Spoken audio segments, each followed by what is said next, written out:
Primera de Timoteo capítulo 6, por favor. Como ya sabes, estudiamos la palabra del Señor aquí, libro por libro, capítulo a capítulo, versículo a versículo, con el fin de aprender la palabra del Señor.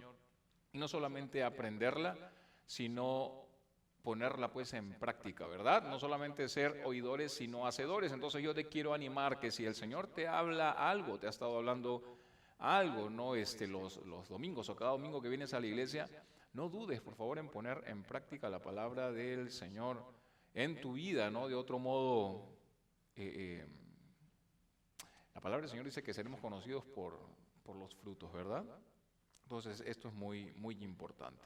Entonces, Primera de Timoteo capítulo 6. Vamos a leer los dos primeros versos de Primera de Timoteo capítulo 6. Versículo 1 y 2 dice lo siguiente: todos los que están bajo el yugo de esclavitud tengan a sus amos por dignos de todo honor, dice, para que no sea blasfemado el nombre de Dios y la doctrina, y los que tienen amos creyentes, dice, no los tengan en menos por ser hermanos, sino sírvanles, dice, mejor, por cuanto son creyentes, y no solamente creyentes, sino amados, dice, los que se benefician de su buen servicio, ¿no?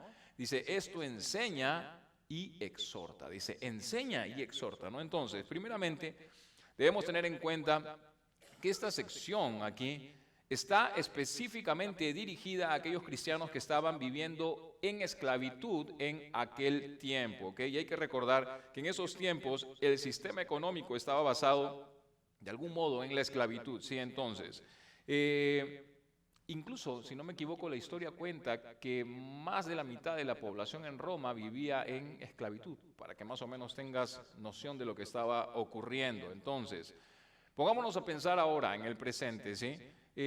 Para mucha gente es muy difícil considerar este pasaje aquí, lo que acabamos de leer en estos primeros versos, ¿sí? Porque a primera vista pareciera que la esclavitud de algún modo estaba siendo aceptada por el mismo Pablo, ¿sí? ¿Cómo es posible que Pablo estuviese pidiendo sumisión? Ya sabemos nosotros que por naturaleza humana y pecaminosa, ¿verdad? Nuestro corazón tiende a ser siempre rebelde, siempre tiende a andar en rebeldía. Entonces, muchos se preguntan, ¿cómo es posible que Pablo pidiera pues sumisión? Se preguntan algunos y se preguntaban algunos en aquel tiempo también. ¿No hubiese sido mejor de pronto adoptar una actitud rebelde ante la opresión? ¿No hubiese sido de pronto adoptar un carácter rebelde ante la injusticia? Una vez más, es lo que tendemos a hacer en este tipo de situaciones, ¿verdad? Ojo por ojo, diente por diente, ¿verdad? Si me dicen una cosa, yo te devuelvo esto con el doble, ¿verdad? Humanamente hablando, es posible. Sin embargo, Pablo aquí en estos versos quiere quebrar totalmente nuestra razón para hacernos ver algo que quizá cuando estamos en medio de algún tipo de opresión, cuando estamos en medio de algún tipo de injusticia, estamos todos nosotros nublados a ver. Lo que Pablo está tratando de hacerles entender es que la verdadera libertad del hombre se encuentra en su espíritu y no en la carne. Te pregunto esta mañana, ¿eres realmente o disfrutas realmente de una libertad? Esa libertad que Cristo pudo haberte dado, pudo haberte entregado o te entregó a través de su sacrificio cruento en la cruz. Ustedes recuerdan a José, ¿verdad? El José de la Biblia. Este hombre fue un claro ejemplo de libertad espiritual, ¿sí? Sostuvo José una niñez y una juventud a la que humanamente hablando diríamos que fue un desastre completo, un completo desastre. Vivió en soledad, odiado y vendido por sus hermanos, sin gente que lo estime alrededor, apresado injustamente, incluso por un delito que nunca cometió. Sin embargo, José nunca perdió esa libertad de la cual estamos aprendiendo aquí, esa libertad espiritual. Se mantuvo firme hasta el día que Dios mismo, porque fue Dios mismo aquel quien resolvió usarlo grandemente, no solamente para con su familia, sino para con toda una nación. Entonces, ¿qué estaba haciendo el Señor? Estaba preparándolo. Eso era lo que estaba haciendo. estaba en una aparente esclavitud, pero en realidad lo que Dios estaba haciendo era preparar su corazón para aquello que venía más adelante, porque Dios tenía un plan enorme para con este hombre. Así que estaba preparando su carácter, estaba preparando su vida. Dios tenía planes para con él. Todo esto sucedió mientras este José permanecía aislado, incluso aislado de la sociedad. E incluso aislado de la sociedad, él decidió nunca separarse de Dios. Esa fue la decisión que José tomó. Él decidió ser un fiel amigo de Dios, a pesar de todo lo que estaba aconteciendo en su vida, que posiblemente, si ponemos o hacemos una sombra de los problemas que podamos tener nosotros, nuestros problemas quedan muy pequeñitos. Pasó por una situación muy difícil. Y así como José, hay muchos ejemplos también de hombres y mujeres en la Biblia y en la historia a los que de pronto se les privó su libertad física, pero jamás pudieron pues arrancar de ellos esa libertad espiritual. ¿Ok? Me pregunto yo entonces, ¿cuántos son los que viven una aparente vida de libertad, pero en realidad hoy por hoy están esclavizados y dominados por sus propias concupiscencias, por sus propios pecados y tantas cosas más? Así que el que un esclavo fuese capaz de pronto de tener la libertad, de estimar honroso, escucha bien esto, aquel que subyuga, escucha bien, aquel que estima honroso, aquel que lo está subyugando, habla de algún modo acerca del poder que proviene de la naturaleza de Cristo en la vida de este individuo. Aquel que es capaz de dominar cualquier situación que lo subyuga, habla de la naturaleza y el poder de Cristo implantado en él. ¿Me dejo entender? Ahí está subyugado. Sin embargo, el poder de Cristo está implantado en esta persona. Oye, está pasando por esta situación tan difícil, ¿y cómo es posible que esté sonriendo? Está pasando por esta situación tan difícil, ¿y cómo es posible que pueda haber paz en su rostro, en su corazón? No entiendo.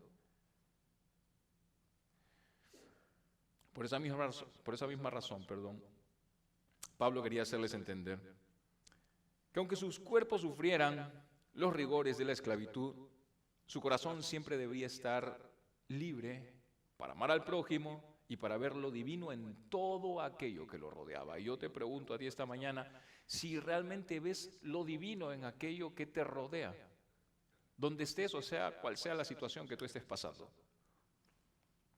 ¿Ves lo divino alrededor? Si es que estás aferrado al Señor, si es que estás buscando realmente al Señor y tienes una relación estrecha con Él, vas a poder percibir lo divino alrededor de. ¿Sí? Así te encuentras en medio del fuego. Acuérdate lo que pasó con Sadrach, Mesach, Abednego, ¿verdad? Ellos estuvieron ahí, ¿verdad? En medio del fuego, ¿verdad? Si no me equivoco, fue así. Sin embargo, Dios tenía un plan. Pablo aconseja entonces a los esclavos que traten a sus amos con honor, para que el nombre de Dios no sea blasfemado. Y Pablo sabía que si ellos llegaban a comprender el amor de Cristo, lo iban a poder hacer. Entonces, primero hay que poder entender y comprender el amor de Cristo para poder lograr este objetivo, ¿sí? Incluso lo iban a hacer con gozo también. Hoy esta persona está subyugándome tanto, sin embargo Dios ha puesto algo en mi corazón y una paz en mi corazón para poder llevar esta situación y poder honrar el nombre de Dios. Entonces, el servir en amor y con gozo en un ambiente hostil y lleno de injusticia nacería de un corazón desprendido de toda vanidad. Un corazón que no esperaba ningún tipo de reconocimiento humano, pero sí siempre esperaba el favor de Dios. Y ese favor era esa recompensa, era la de estar únicamente bajo la cobertura del Señor, bajo su gracia. Ese era el favor, esa era la recompensa. Por eso los discípulos de Cristo, sus apóstoles, se llaman a sí mismos, o se llamaban a sí mismos como los menores del reino. Ellos se llamaban así, ¿verdad? Porque ellos sabían que el humillarse a sí mismos de algún modo era un camino a la libertad del espíritu. Vamos a leer 1 de Timoteo 6, versículos 3 al 10. De versículos 3 al 10, aquí el tema cambia, da un pequeño giro. ¿Okay? Dice 1 de Timoteo 6, versículos 3 al 10, si alguno enseña otra cosa y no se conforma a las sanas palabras de nuestro Señor Jesucristo, es interesante porque da un giro de algún modo, pero el tema no se desvía, ¿verdad? Porque recuerda que al principio está hablando acerca de la libertad.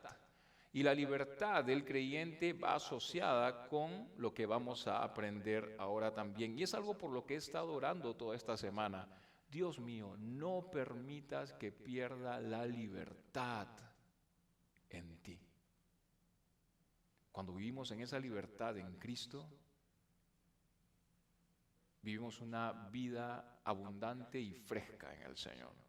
Dice entonces, si alguno enseña otra cosa y no se conforma a las sanas palabras de nuestro Señor Jesucristo y la doctrina que es conforme a la piedad, está envanecido, nada sabe y delira acerca de cuestiones y contiendas de palabras de las cuales nacen, escucha, envidias, pleitos, blasfemias, malas sospechas, disputas necias de hombres corruptos, de entendimiento privados de la verdad, que toman la piedad como fuente de ganancia. Apártate, dice, de los tales, pero gran ganancia es la piedad acompañada de contentamiento, porque nada hemos traído a este mundo y sin duda nada podremos sacar. Así que teniendo sustento y abrigo, estemos contentos con esto, porque los que quieren enriquecerse caen en tentación y lazo, y en muchas codicias necias y dañosas que hunden a los hombres en destrucción y perdición, porque raíz de todos los males es el amor al dinero, el cual, codiciando algunos, se extraviaron de la fe y fueron traspasados, dice, de muchos dolores. Primeramente el verso 1 dice, si alguno enseña otra cosa, es lo que estamos viendo aquí, ¿ok? Si alguno enseña otra cosa. Entonces, hoy en día todos nosotros somos testigos de un sinnúmero de iglesias con distintos cortes doctrinales, ¿verdad? Y muchas de estas iglesias sumidas en un error muy grave, gravoso. Podríamos preguntarnos entonces, ¿cuál es la verdadera religión? Pues la verdadera religión es básicamente aquella que te lleva a la verdad. Y sabemos que la verdad es Cristo. ¿Sí? La verdad es Cristo. Entonces, la verdadera religión es aquella que tiene a Cristo como cabeza y es fiel a cada uno de los 66 libros de la Biblia. Entonces, el primer rasgo que podemos identificar de un falso maestro es que va a enseñar otra cosa, ¿ok? Va a enseñar otra cosa, una enseñanza diferente a lo que Dios ya reveló en las Escrituras, como por ejemplo el negar la existencia de Dios, por ejemplo también falsear los atributos de Dios, negar la Trinidad, falsear la persona y la obra de Cristo también, negar el nacimiento virginal de Cristo, decir que Jesús no es Dios y hombre al mismo tiempo, negar la perfección de Cristo, negar su muerte expiatoria, su resurrección corporal y su segunda venida. Primera de Timoteo 6:3 dice lo siguiente, y no se conforma a las sanas palabras de nuestro Señor Jesucristo. Dice, no se conforman a las sanas palabras de nuestro Señor Jesucristo. En otras palabras, no están de acuerdo. No están de acuerdo. Estos falsos maestros rechazan la palabra y toman o comienzan a tomar una dirección contraria. Por ejemplo, podemos ver cómo hoy en día En muchos de los púlpitos se enseña humanismo. En muchos de los púlpitos se enseña psicología. En muchos de los púlpitos se enseña motivación. En muchos de los púlpitos se enseña superación personal. Pero no se enseña lo único que verdaderamente puede dar vida eterna y verdadera libertad. La libertad que estuvimos hablando anteriormente.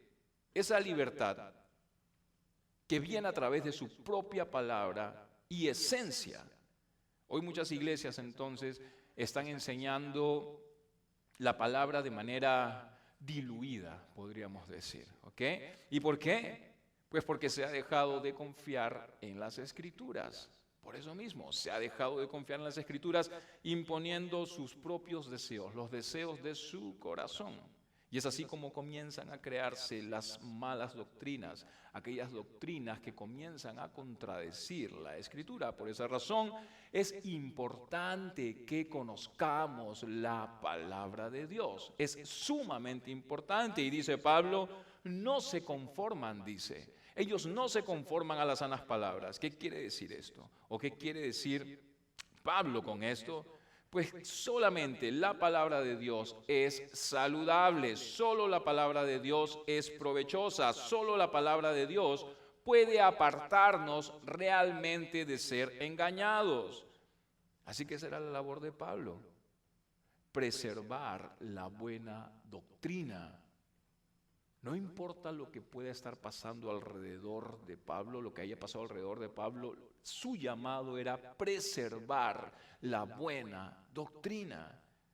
Recuerda lo que Pablo dijo a la iglesia en Éfeso, Hechos 20, versículos 26, 27, y luego vamos a saltar al 32, dice lo siguiente: por tanto yo os protesto en el día de hoy que estoy limpio de la sangre de todos, dice, porque no he rehuido anunciaros todo el consejo de Dios. Y versículo 32 dice: y ahora, hermanos, os encomiendo a Dios, a la palabra de su gracia, que tiene poder para sobreedificaros y daros herencia con todos los santificados, dice. Y en 2 de Timoteo, dice 1, versículos 13 al 14, dice: aférrate al modelo de la sana enseñanza que aprendiste de mí, un modelo formado por la fe y el amor que tienes en Cristo Jesús, mediante el poder del Espíritu Santo, quien vive en nosotros. Guarda con sumo cuidado, dice, la preciosa verdad que se te confió. Dice, guarda con sumo cuidado la preciosa verdad que se te confió. Es lo que está diciendo aquí la palabra del Señor. Entonces, en la Biblia Dios ya reveló quién es Él. En la Biblia ya está revelada cuál es la voluntad de Dios para cada uno de nosotros. Así que hay que tener cuidado con aquellos que quieren decir, o de pronto prendes la radio y hablan acerca de traer nuevas profecías y demás, nuevas revelaciones de parte de Dios. Todo ya fue revelado. Sin embargo, muchos prefieren pues ministerios proféticos. ¿Por qué? Pues porque la mayoría de personas, o a la mayoría de personas no les agrada la idea de ser confrontados. ¿Me dejo entender? Prefieren a alguien que les diga lo que quieren oír para solucionar o comenzar a solucionar su problema ya. Un tipo de palabra que indique un camino en el cual uno no tenga que abandonar ídolos ni malos hábitos. Un camino en el cual uno no tenga que arrepentirse ni pedir perdón. Un camino en el cual uno no tenga que humillarse. Y es por eso que muchos prefieren, una vez más, ministerios proféticos o iglesias con filtro, con palabra diluida. Y lamentablemente muchas de esas iglesias rebosan de gente. Esa es la verdad. Y ahí están estos pseudo profetas aprovechando esa falta de estima hacia la palabra de parte del pueblo de Dios y sacando provecho de esto. Y yo me pregunto, ¿quién los envió?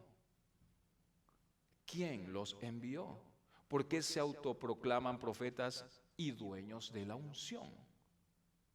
Me pregunto yo. Para empezar, debes saber que el ministerio profético del Antiguo Testamento era muy diferente al del Nuevo Testamento. Israel y sus profetas, como Moisés, Elías, Isaías y tantos más, no son los mismos que los de la iglesia de Cristo, ¿sí?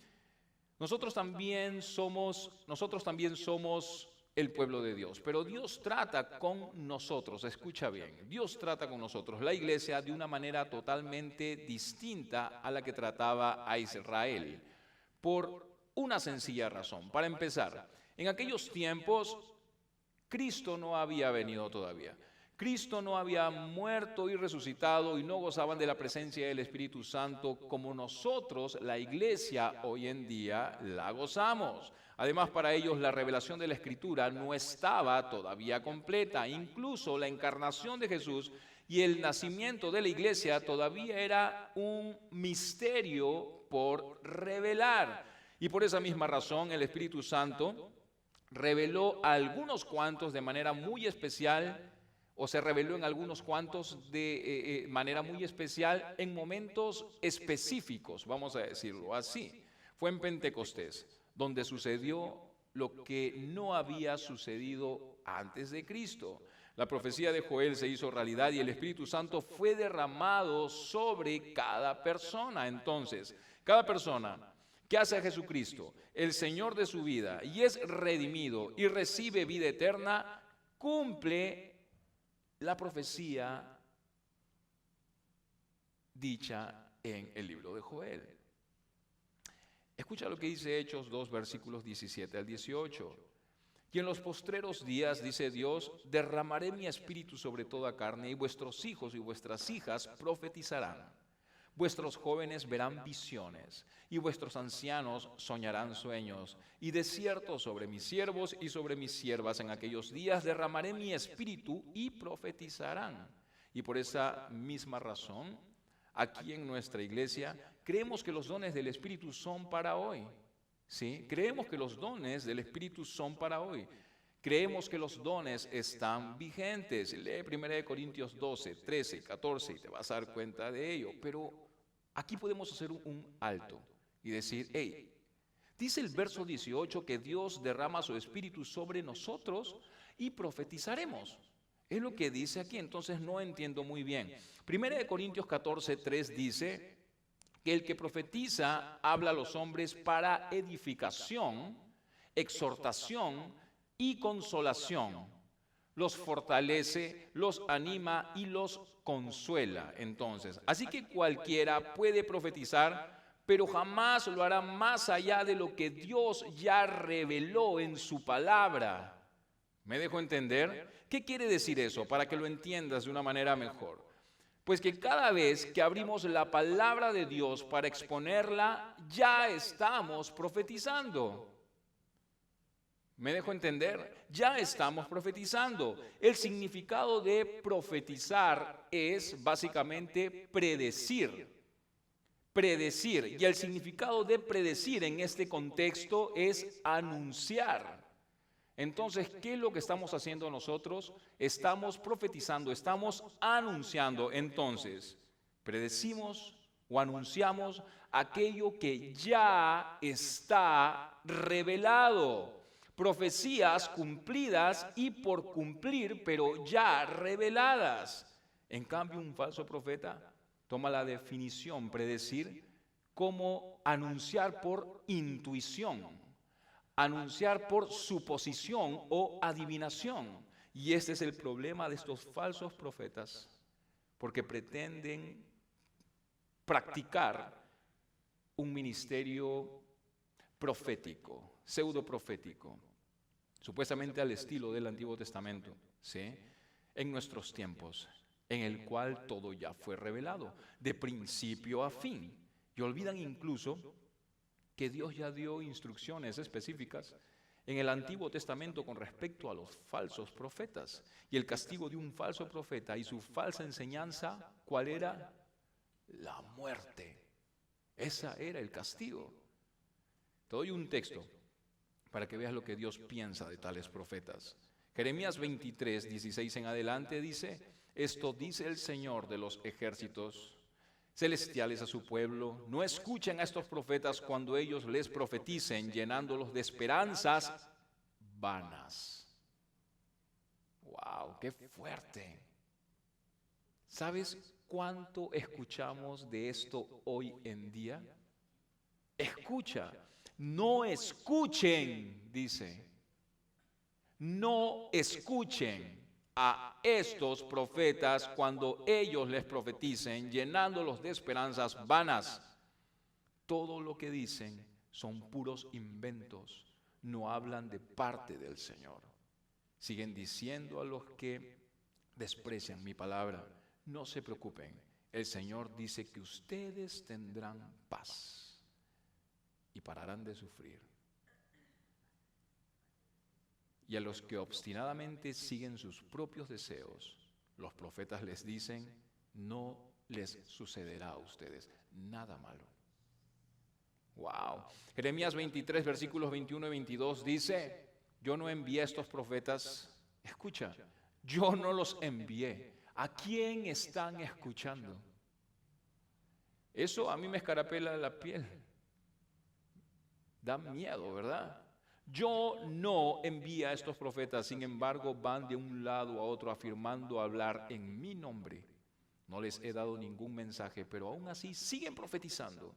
Si hubieran estado en mi presencia y me hubieran escuchado, habrían hablado mis palabras y habrían hecho que mi pueblo se apartara de sus malos caminos y sus malas acciones.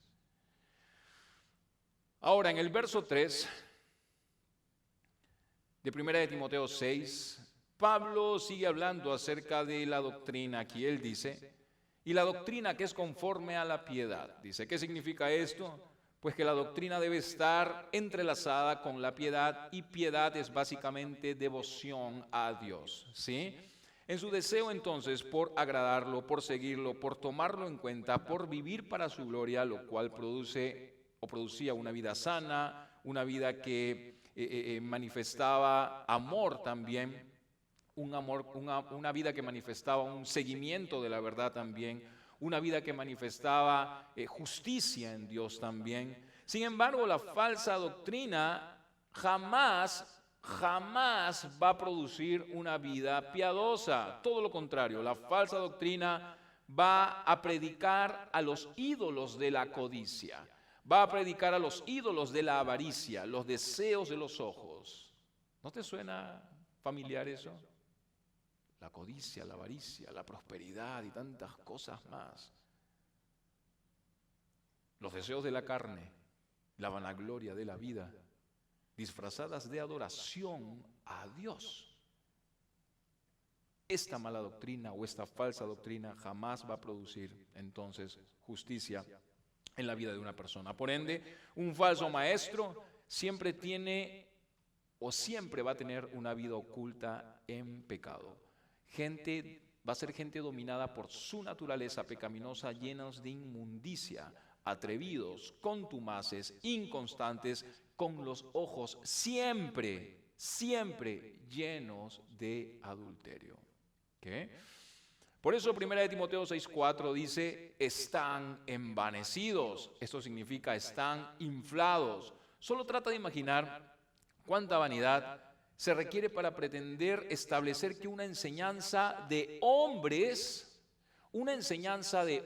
sea superior a lo que Dios ya reveló en su palabra. Hay que estar bien orgulloso, hay que estar bien lleno de carnalidad y pecado, ¿verdad? Dice Pedro, en 2 de Pedro 2:18, pues hablando palabras infladas y vanas, seducen, dice, seducen con concupiscencias de la carne y disoluciones a los que verdaderamente habían huido de los que viven en error. Les prometen, dice el verso 19, libertad, y son ellos mismos esclavos de corrupción. Dicen Colosenses 2, versículos 18 y 19, no dejen que los condene ninguno de aquellos que insisten. Escucha bien, porque mira lo que dice aquí, no permitas que te condenen. Aquellos que siguen a estos falsos maestros, a estos falsos profetas, están llevando su vida a condenación. Dice, no dejen que los condene ninguno de aquellos que insisten de una religiosa abnegación de uno mismo o en el culto a los ángeles al afirmar que han tenido visiones sobre estas cosas. Su mente pecaminosa los ha llenado de arrogancia y no están unidos a Cristo, la cabeza del cuerpo. Primera de Timoteo 6, versículo 4 dice, nada saben. Nada saben, y esto acerca de las sanas palabras de nuestro Señor y la doctrina conforme a la piedad. Nada saben, dice Pablo, nada sabe. No las comprenden, no las conocen, no piensan en ellas, no les son familiares, no se familiarizan pues con ellas, no tienen una perspectiva verdaderamente bíblica, ni mucho menos van a tener una perspectiva espiritual. Entonces, un falso profeta está lleno de su propia prudencia y de lo que brota de su mente carnal e inflada a raíz del orgullo que tienen en sus corazones, pero no el Espíritu Santo. Cuando el Espíritu Santo trabaja en nosotros, la obra es totalmente distinta. El falso maestro, el falso profeta, aquella persona que anda en carnalidad, siempre va a vivir con un corazón perverso, un corazón engañoso, falto de sabiduría de lo alto, ¿sí? Siempre en obras de la carne, celos, contiendas y divisiones, como lo dice Santiago 3 versículos 14 al 16. Pero si tenéis celos amargos y contención en vuestro corazón, no os jactéis, ni mintáis contra la verdad, porque esta sabiduría no es la que desciende de lo alto, sino terrenal, animal, diabólica. ¡Wow! Porque donde hay celos y contención, allí hay perturbación y toda obra perversa. Primera de Timoteo 6:4 dice, y deliras acerca de cuestiones y contiendas de palabras. La palabra delirar significa estar enfermo, un deseo malsano, un deseo nocivo, enfermizo, morboso, por provocar discusiones inútiles, y lo vas a ver hoy en el ministerio.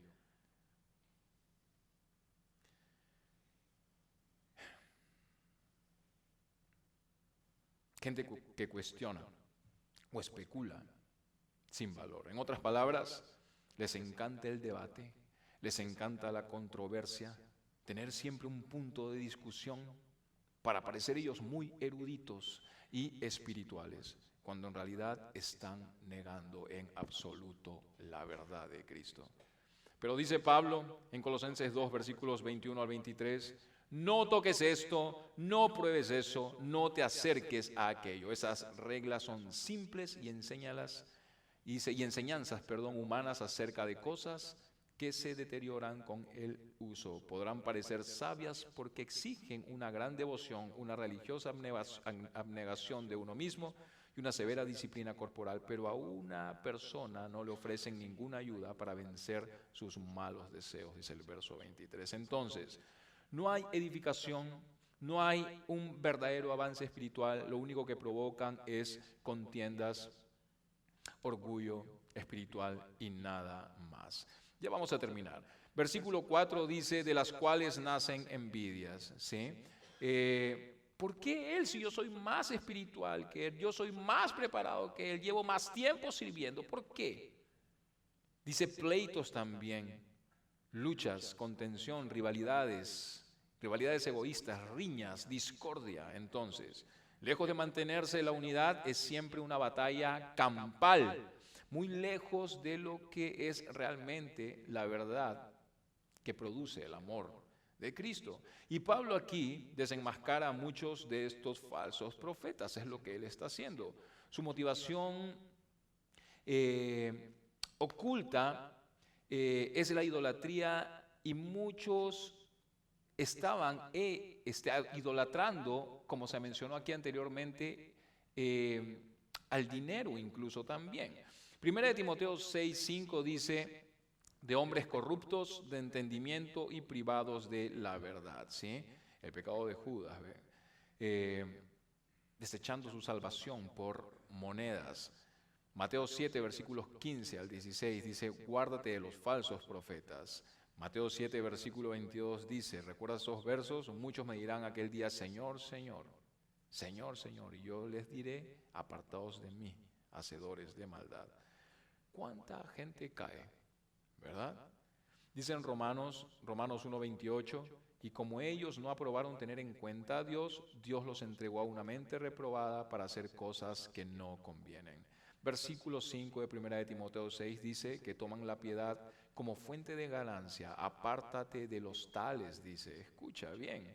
Toman la piedad como fuente de ganancia. Apártate de ellos, dice. Segunda de Pedro 2, versículos 1 al 3 dice, pero hubo también falsos profetas entre el pueblo, como habrá entre vosotros falsos maestros que introducirán encubiertamente herejías destructoras y aún negarán al Señor, que los rescató, atrayendo sobre sí mismos destrucción repentina, y muchos seguirán sus disoluciones, por causa de los cuales el camino de la verdad será blasfemado, y por avaricia harán mercadería de vosotros con palabras fingidas. Sobre los tales ya de largo tiempo la condenación no se tarda y su perdición no se duerme, dice la palabra del Señor. En Números 22 puedes encontrar la historia de un hombre que fue consumido por su codicia también. Segunda de Pedro 2, versículos 17 al 19, dice, esos maestros son como pozos sin agua, dice, como nubes llevadas por el viento, están condenados a pasar la eternidad en la más negra oscuridad, dice la palabra del Señor. Y para terminar, Primera de Timoteo 6, versículos 6 al 21, vamos a leerlos de corrido. Dice, pero gran ganancia es la piedad acompañada de contentamiento, porque nada hemos traído a este mundo y sin duda nada podremos sacar. Así que teniendo sustento y abrigo, estemos contentos con esto. Dice, porque los que quieren enriquecerse caen en tentación y lazo, y en muchas codicias necias y dañosas que hunden a los hombres en destrucción y perdición, porque raíz de todos los males, dice, es el amor al dinero, el cual codiciando algunos se extraviaron pues de la fe y fueron traspasados de muchos dolores. Mas tú, oh hombre de Dios, huye de estas cosas y sigue la justicia. Dice, la piedad, la fe, el amor, la paciencia, la mansedumbre, pelea la buena batalla de la fe, echa mano de la vida eterna, a la cual asimismo fuiste llamado, habiendo hecho la buena profesión delante de muchos testigos. Te mando delante de Dios, que da vida a todas las cosas, y de Jesucristo, que dio testimonio de la nueva profesión delante de Poncio Pilato, que guardes el mandamiento sin mácula ni reprensión hasta la aparición de nuestro Señor Jesucristo, la cual a su tiempo mostrará el bienaventurado y solo soberano, Rey de reyes y Señor de señores, el único que tiene inmortalidad, que habita en luz inaccesible, a quien ninguno de los hombres ha visto y puede ver, al cual sea la honra y el imperio sempiterno. Amén. A los ricos de este siglo manda que no sean altivos, ni pongan la esperanza en las riquezas, las cuales son inciertas, sino en el Dios vivo, que nos da todas las cosas en abundancia para que las disfrutemos. Que hagan bien, que sean ricos en buenas obras, dadivosos, generosos, atesorando para sí buen fundamento para lo porvenir, que echen mano de la vida eterna. Encargo final, dice aquí, ¿verdad? Oh Timoteo, guarda lo que se te ha encomendado, evitando las profanas pláticas sobre cosas vanas, dice, y los argumentos de la falsamente llamada ciencia, lo cual profesando a algunos se desviaron también de la fe. La gracia sea contigo. Amén. ¿Cuántos consejos, verdad, de Pablo a este Timoteo que estaba levantando la iglesia pues en Éfeso? Consejos que hoy en día caen o recaen sobre nuestros hombros también, porque vivimos de algún modo la misma historia, las mismas dificultades, ¿no? El enemigo atacando las malas doctrinas, tratando de colocarse sobre la verdadera palabra de nuestro Dios, y nosotros batallando batallando con el único propósito de hacer prevalecer la sana palabra, la buena palabra de nuestro Dios, la sana doctrina. Ya sabemos entonces, la verdad es Cristo Jesús. El Señor ha hablado esta mañana. Tenemos entonces nosotros una gran responsabilidad. Y para saber preservar la buena doctrina necesitamos conocerla. Y por eso esta iglesia no se va a cansar de enseñar de la manera en que enseña. Y aquí estará aquella persona que quiera aprender la palabra del Señor. Yo creo que somos muy bendecidos. Vamos a orar y vamos a darle gracias al Señor por este domingo y a ver qué tiene que decirnos el Señor la próxima semana. Te animo a que busques al Señor en el transcurso de la semana, por favor, tus devocionales. Busca oportunidad para evangelizar. Busca oportunidad para poder compartirle a alguien acerca de Cristo. Hazlo. Te cuento algo rápido. Ayer estaba haciendo un reparto en un restaurante y un chef, que estamos haciendo una amistad, me dijo, mañana vas a la iglesia, ¿verdad? Y yo, sí. ¿A qué hora es tu servicio? Como a las 10, ¿verdad? Sí, a las 10 de la mañana.